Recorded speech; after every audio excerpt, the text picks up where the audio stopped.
Ratapan 3 mulai ayat 21 sampai dengan ayatnya yang ke-28. Demikian.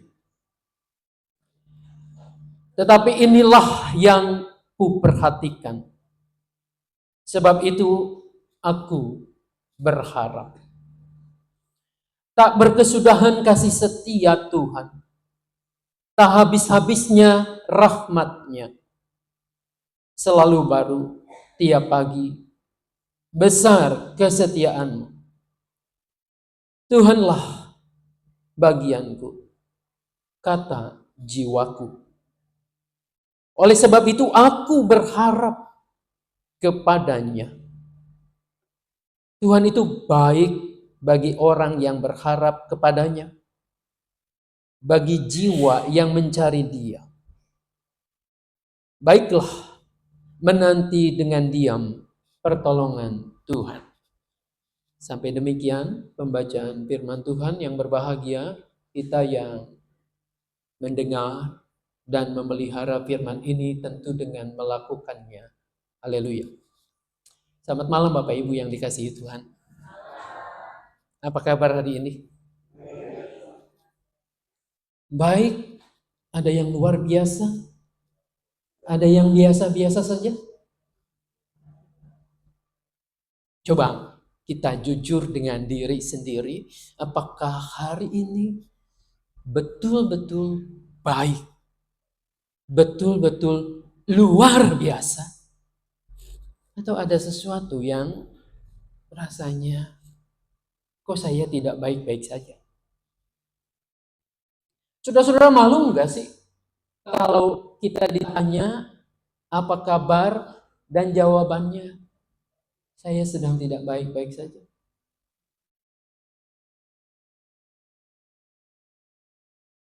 Kalau pertanyaan ini dilontarkan di gereja, biasanya kita lihat kiri kanan dulu ya, ada teman saya enggak yang menyampaikan jawaban saya tidak baik-baik saja?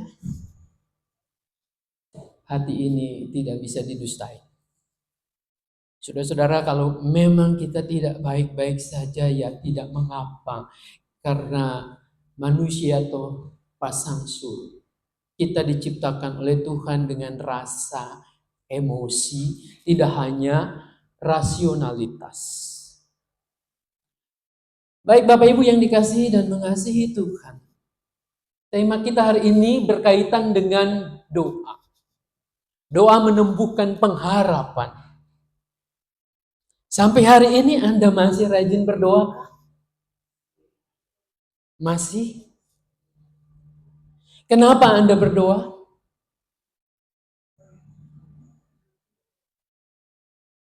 Ada yang mewakili jawabannya kenapa berdoa? Sisi kenapa berdoa? Komunikasi dengan Tuhan. Doa adalah apa? Sayup-sayup ada yang mengatakan doa adalah napas orang beriman. Apakah itu definisi doa? Saudara-saudara, saya sering mendengar ketika ditanya, doa itu apa? Doa adalah nafas orang beriman, nafas orang percaya. Dan saya coba merenungkan apakah iya. Lalu dalam perenungan itu, saya menyimpulkan, kesimpulan saya bisa salah. Ini bukan definisi doa. Tapi ini pentingnya doa. Dianalogikan dengan nafas. Anda bisa tidak makan satu hari. Bahkan penelitian mungkin mengatakan ada orang yang seperti Musa, seperti Tuhan Yesus. Tidak makan 40 hari, 40 malam. Anda bisa tidak minum satu hari. Tapi bagaimana kalau Anda tidak bernapas 5 menit? Bagaimana kalau Anda tidak berdoa? Itu seharusnya lihat ke analogi itu. Jadi manusia, Anda dan saya, sedikit saja waktu tidak bernapas, maka selesailah sudah hidup di dunia ini. Pentingnya berdoa. Tadi Sisi mengatakan doa komunikasi kita dengan Tuhan. Doa merupakan cara kita untuk merasakan, mengalami persekutuan, kedekatan kita dengan Tuhan. Kalau kita dekat, punya relasi yang baik, maka di situ kita cerita. Kan Anda kalau mau cerita, enggak ke sembarang orang. Meskipun saya prihatin, zaman medsos sekarang cerita diobral. Di medsos, di mana-mana. Apa orang menanggapi?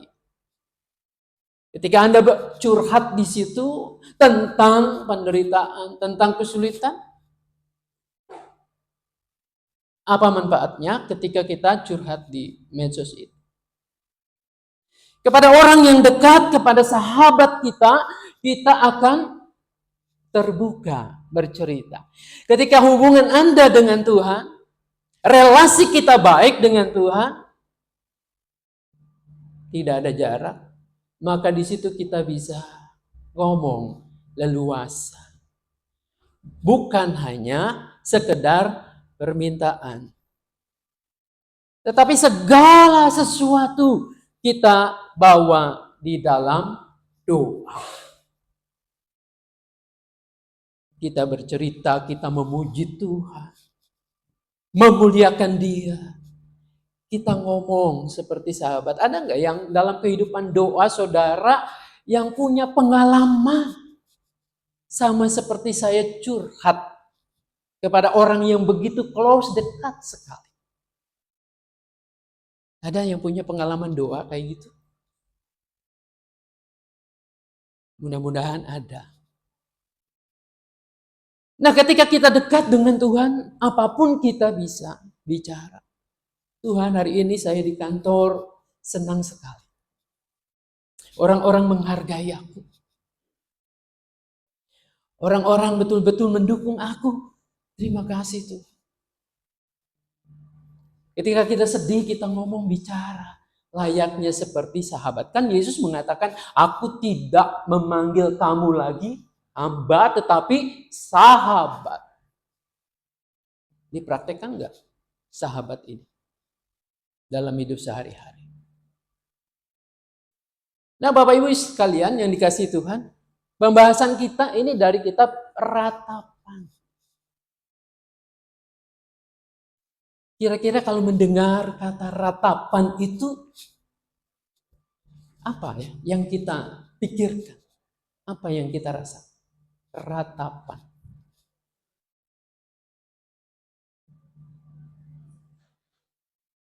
Gembira begitu? Orang Kristen selalu bersuka cita, gembira terus.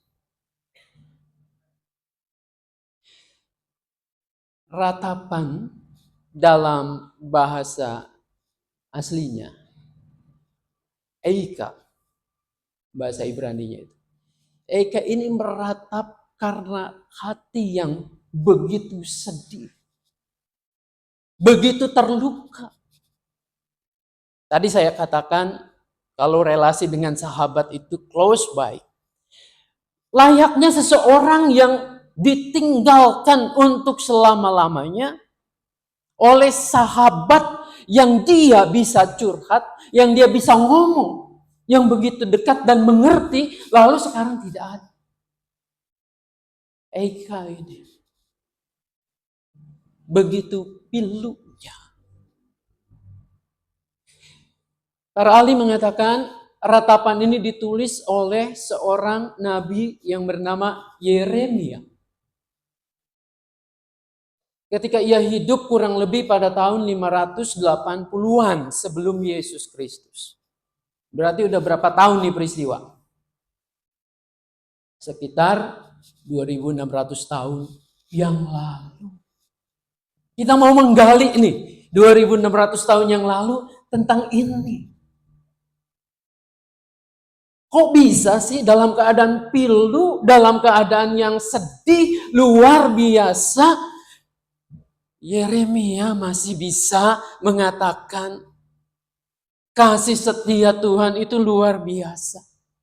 Besar kesetiaannya, selalu baru tiap hari, tiap pagi.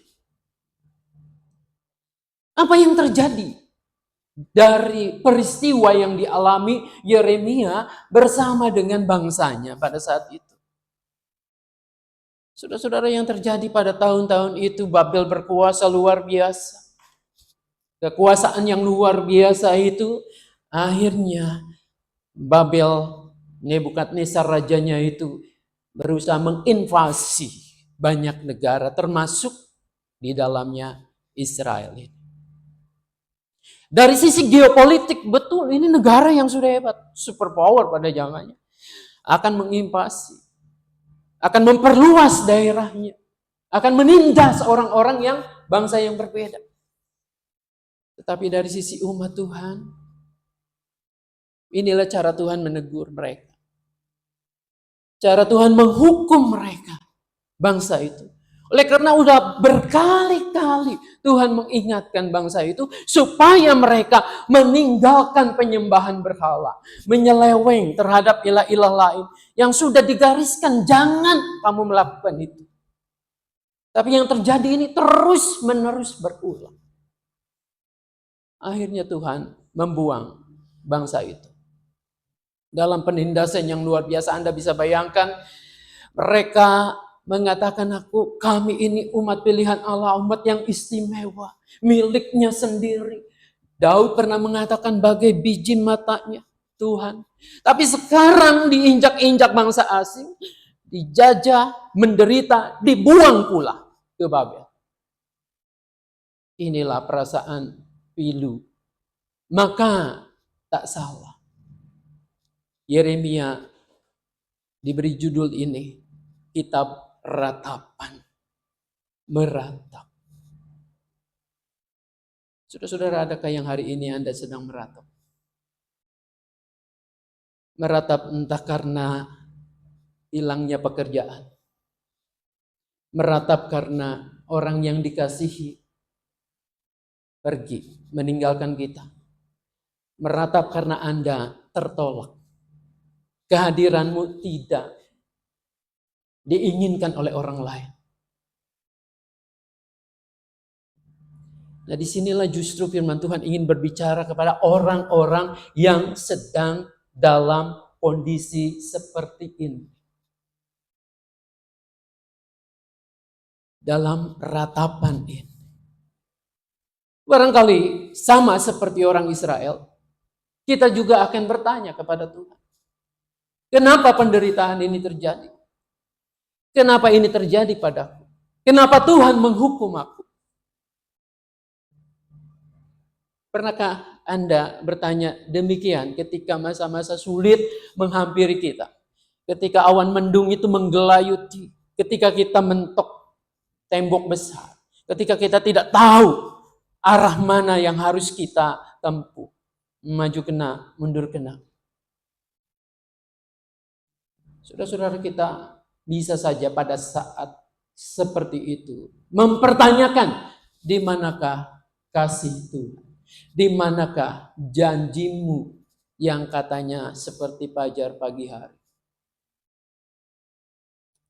Saudara-saudara, saya mau memberitahu, kita bisa membuka kitab Wahyu 3. Wahyu 3 ayat 19. Ada yang bisa bantu saya baca bagian itu?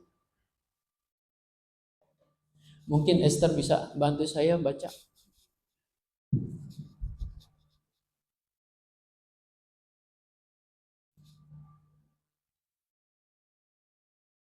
Wahyu 3 ayat 19. Ya. Barang siapa kukasihi, ia kutegur dan kuhajar. Sebab itu relakanlah hatimu dan bertobatlah. Ya.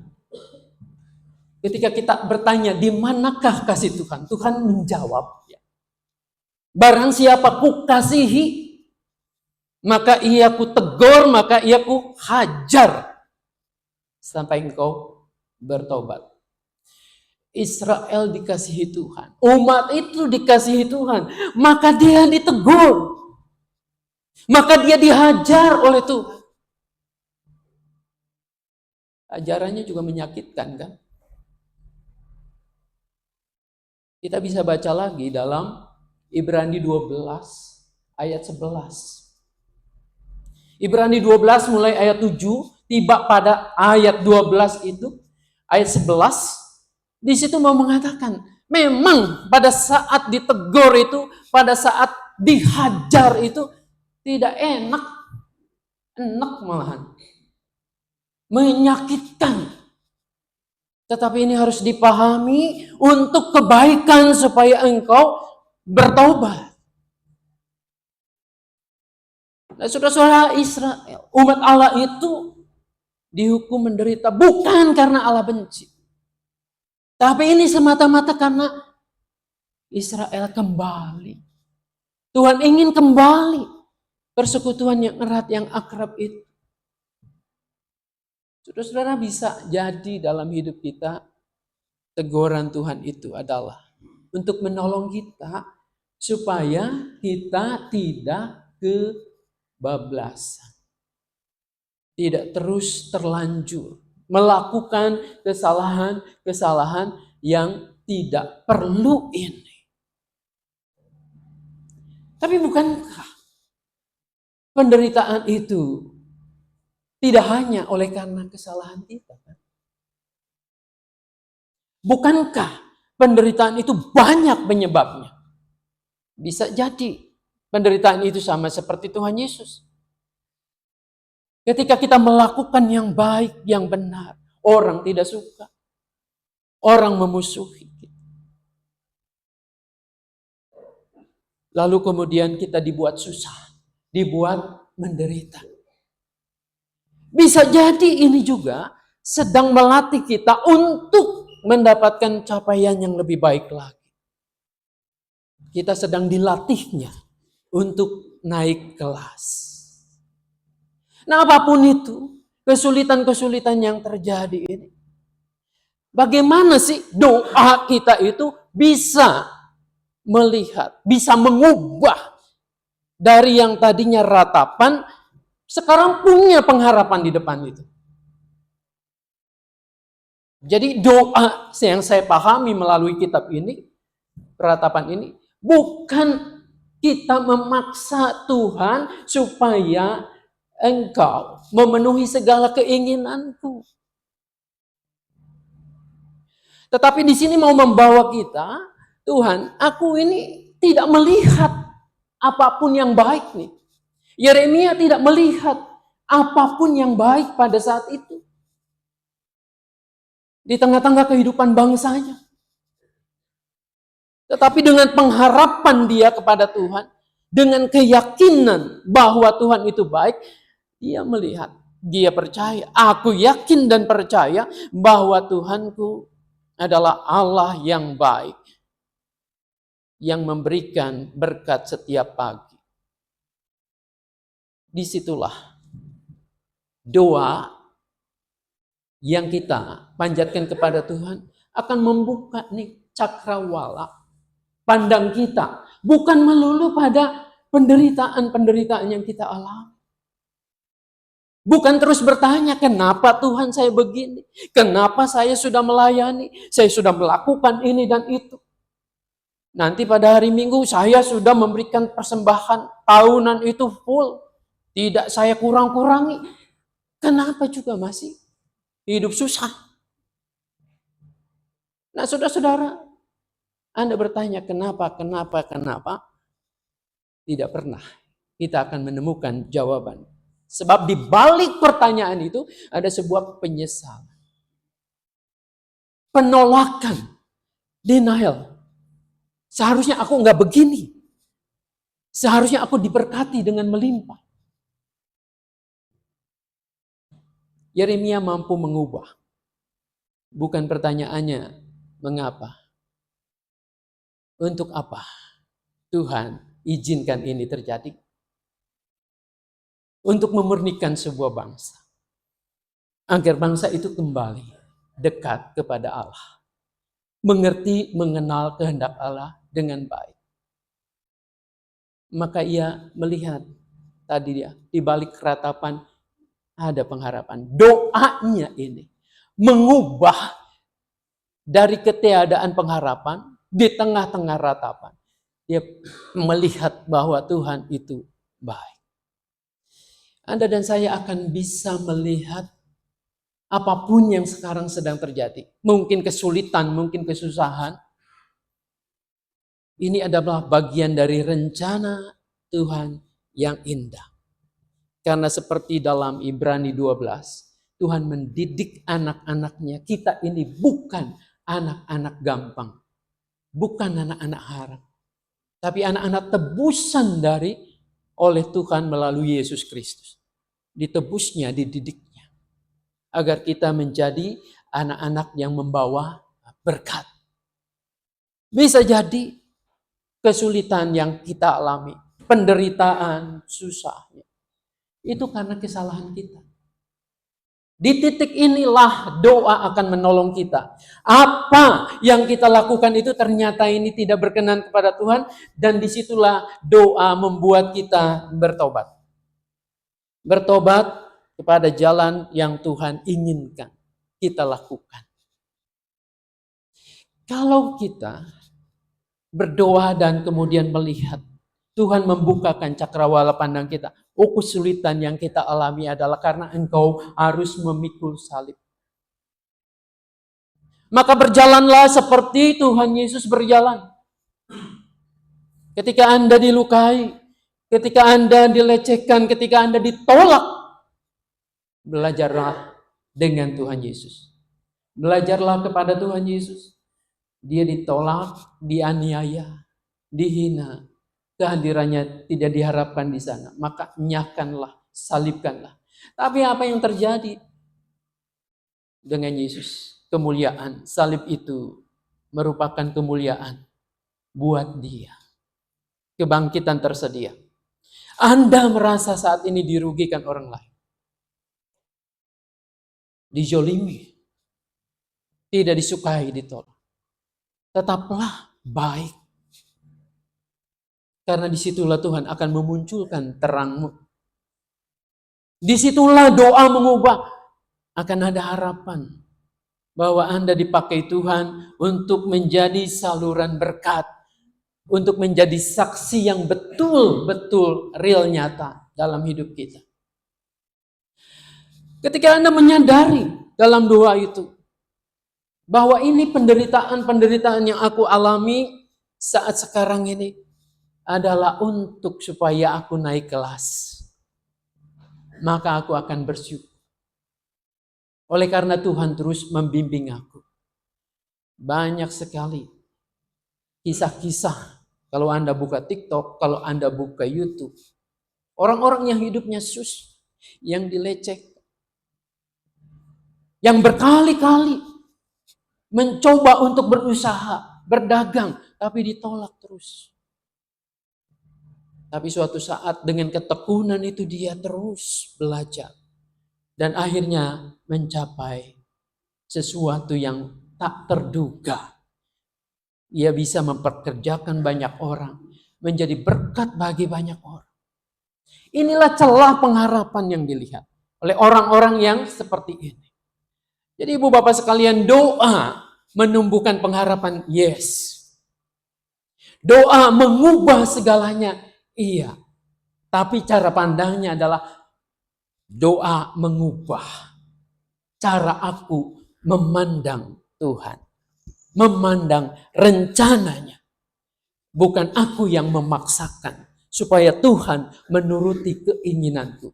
Sebab bisa jadi keinginanku selama ini juga bertentangan dengan apa yang Tuhan mau. Bisa jadi keinginanku saat sekarang akan memisahkan aku dari kasih Tuhan. Bukankah banyak kisah yang terjadi demikian? Ketika kehidupan susah. Untuk makan sehari saja susah. Keluarga itu berdoa. Berdoa sungguh-sungguh Tuhan. Berikanlah aku pekerjaan yang layak. Berikanlah aku kesempatan untuk berkarya, untuk menjadi orang yang pantas, orang yang dihormati. Doanya terkabul. Lambat laun usahanya maju. Lalu ketika maju, dia mengurus usaha ini, usaha itu.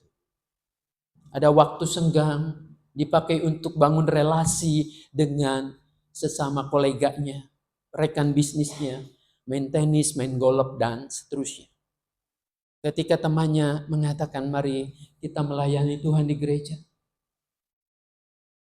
Oh, hari ini saya nggak bisa, sibuk. Hari ini aku harus mendampingi klienku. Kliennya kelas kakap. Saudara-saudara, permintaan itu bisa jadi seperti itu. Seperti dulu anak saya. Waktu kecil kami ingat. Dia merindukan, menginginkan mainan boneka Barbie. Barbie kan mahal kalau yang asli. Bersama dengan perlengkapannya. Terus menerus. Dia meminta. Kami berusaha untuk memenuhi. Menyisihkan. Akhirnya bisa kebeli. Ketika mau diserahkan. Lalu anak kami manis sekali. Mamanya mengatakan, cium dulu dong. Ciumnya enggak sekali. Berkali-kali. Papamu cium juga dong. Cium juga. Ketika boneka dan perangkatnya itu diserahkan, apa yang terjadi? Main terus menerus. Sambil makan main. Siang, sore, sampai malam. Kami khawatir gimana nanti istirahatnya. Nama anak kami namanya Iren. Iren, sudah dong. Bereskan mainanmu. Besok lagi. Enggak papa, enggak mama. Ini tanggung. Ini belum diganti nih bonekanya. Pakai pakaian yang ini. Kami kasih waktu. Terus lagi. Ditegur lagi, diingatkan lagi. Ayo cepat. Tidak. Sebentar lagi. Lama-lama kami jengkel juga. Stop dong. Jangan main terus. Ini waktunya istirahat. Kamu mandi, segera tidur. Tahu jawaban anak saya? Sambil melihat, no papa. Bukankah kita juga kadang-kadang begitu? Kita sibuk dengan mainan kita. Kita sibuk dengan bisnis kita. Urusan kita. Bisa jadi ketika Tuhan menegur kita. Atau belum memberikan sesuatu. Ada sesuatu yang engkau tidak bisa kendalikan. Maka bersabarlah. Doa bukan mengubah Tuhan supaya memberikan Barbie kepada kita. Tetapi supaya kita ngerti rencana Tuhan. Kalau Anda dan saya mengerti rencana Tuhan, sama seperti Yesus Kristus mengerti rencana Sang Bapa. Jalan penderitaan pun Ia lakoni. Sampai tuntas. Ketika Anda dan saya berdoa sungguh-sungguh percaya kepada Tuhan, maka mengubah cara pandangmu. Mengubah cara pandang kita. Apapun yang di depan saya akan tetap setia kepada Tuhan. Nah, biarlah ini yang menolong kita sehingga Anda dan saya bisa melihat setiap hari baru. Berkat Tuhan itu selalu baru tiap pagi. Dan Anda akan mengatakan, bersyukur Tuhan, aku mengenalmu. Aku tahu rancanganmu. Dan aku mengandalkan Engkau dalam hidupku. Amin. Mari kita berdoa. Bapa di surga, terima kasih. Tuhan yang menolong kami, seberapapun yang boleh kami belajar pada malam hari ini. Meteraikan dalam hati kami supaya kami menjadi pelaku firman Tuhan. Amin.